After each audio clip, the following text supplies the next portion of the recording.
How do you know you're real? It appears to be a simple question until you attempt to unravel it. Let's embark on this journey of existential inquiry. How do you really know you exist? Let's find out. In his revolutionary work, Meditations on First Philosophy, philosopher René Descartes embarked on a profound intellectual adventure.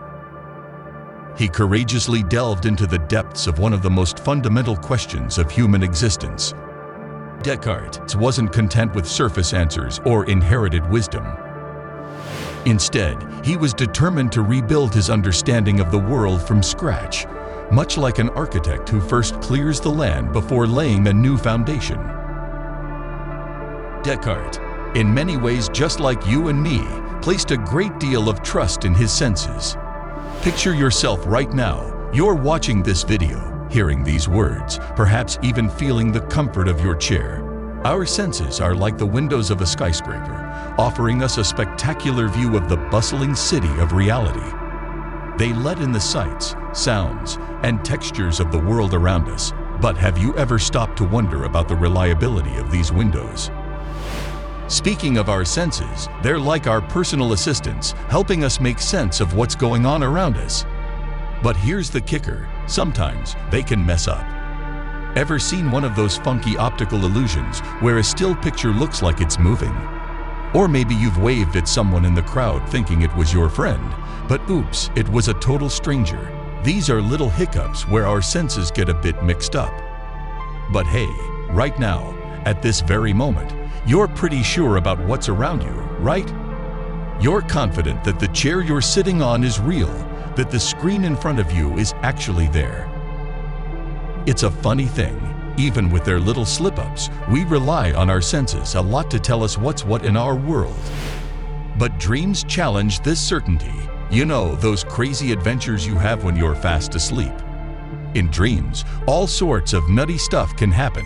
Maybe you're soaring like a superhero, or you're wandering around in some exotic place you've never been. Or maybe you're even facing down a big, scary monster. The wild part, while you're dreaming, it all feels super real, like it's actually happening.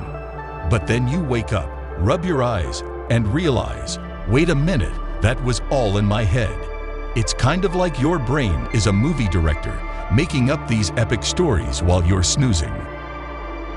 These dreams feel so lifelike, but they're just creations of your sleepy imagination. It's like your mind is playing dress-up, pretending to be all these different things, but when the party's over, it's back to reality. This whole dreaming thing really throws a wrench in the works when we're trying to figure out what's real and what's not, doesn't it? This brings us to a pivotal question. How can you be certain you're not dreaming at this very moment? What if your current perception of your body is nothing but an illusion? Imagine a reality where even abstract notions like time, shape, and color are mere fabrications. Could all of existence be a grand illusion? Alright, so get this. Descartes came up with this idea of a sneaky bad guy character he called the evil genius. Imagine someone like a master video game designer, but instead of creating fun games, they're all about making fake worlds. Now think about everything you know, the stuff you see, feel, and hear, even your own body. Descartes wondered, what if all of that, yeah, everything, is just like a super detailed fake world created by this evil genius? It's like you're in one of those virtual reality games, but you don't know it's a game. Everything seems totally real, but what if it's all just a big trick? A really well-made-up story, kind of a mind-blowing idea, right? It makes you question everything. Is the world as we know it for real, or are we all just characters in some cosmic game, fooled into thinking it's all legit? You might be navigating through life, rowing along a stream of consciousness, unaware that your every perception is a carefully orchestrated deception. Does this notion unsettle you? Whether it does or doesn't, your reaction is significant. By contemplating, you demonstrate that you're capable of thought. Descartes' declaration, "I think, therefore I am," emerges as a beacon of certainty. By the very act of thinking, you affirm your existence.